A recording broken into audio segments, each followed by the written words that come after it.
আপা আপনার সাথে কি হয়েছে একটু বলেন তো। আমার স্বামী সমস্ত ঠিকানা দিয়ে তারপর বলেন। আপনি বাড়ি কোথায়? আমাদের বাড়ির মাছরং বলগ্রাম। আপনার নাম কি? রেশমা বেগম।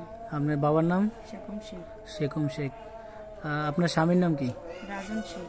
রাজন শেখ। বলেন তো আপা এখন কি হয়েছে আপনার সাথে? আমার স্বামী কোনো কাজকর্ম করে না, বেকার ঘরে খায়। আমি কাজকর্ম করি, তারপরে হ্যাঁ আমার তার টাকা চায়। টাকা না দেওয়ার কারণে হ্যাঁ আমার মার্গে ধরে বাড়ি থেকে বাইর করে দেয়।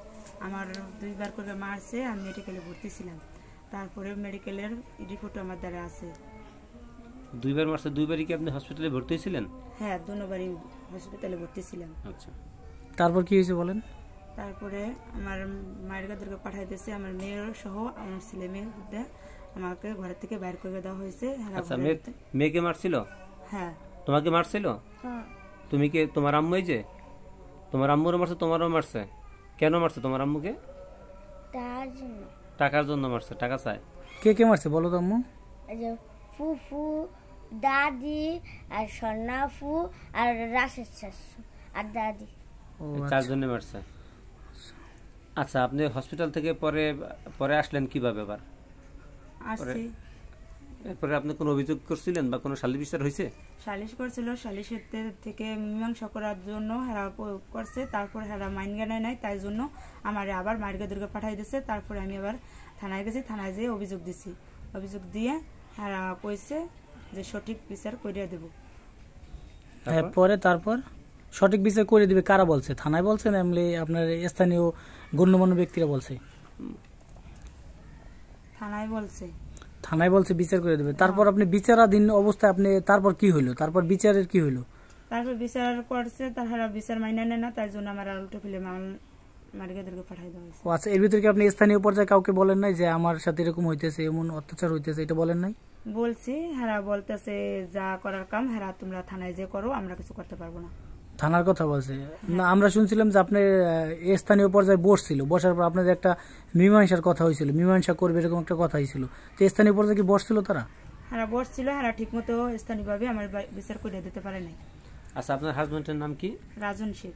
রাজন শেখ। আর আর কার কার নাম বলেন তাদের যারা আপনারা মারছে? রাশেদ শেখ, রুনা বেগম, রাহেলা বেগম, রিক্তা বেগম। এরা সবাই মাচারঙের লোক? হ্যাঁ, মাচারং আমার শ্বশুর বাড়ির লোক। তারা দূরে আমার দূরে এইভাবে অত্যাচার করছে। এই ব্যাপারে আপনি কি চান? আমি সূক্ষ্ম বিচার চাই। আপা, আমরা শুনছিলাম যে আপনাদের বিরুদ্ধে একটা মামলা হয়েছে, তো মামলাটা কিভাবে আসলো?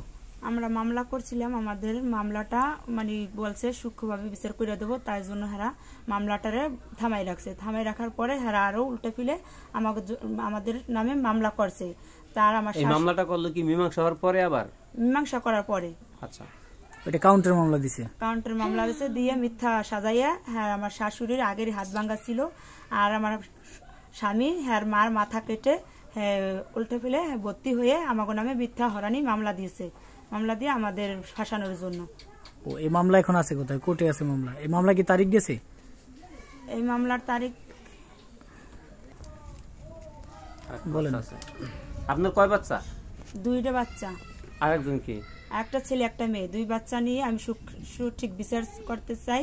আমার ভাইদের মিথ্যা মামলা দিয়েছে, এই মামলার জন্য আমরা সঠিক বিচার করতে চাই। জানি আমার ভাইরা হরানি বানানোর জন্য হেরা আমার ভাইগো মামলা করছে, মিথ্যা মামলা। এই মিথ্যা মামলা জানি না করতে পারে, তাই জন্য আমার 2টো ছেলে মেয়ে আছে, তাদের নিয়ে আমি সূক্ষ্মভাবে সূক্ষ্ম বিচার করতে জানি পাই।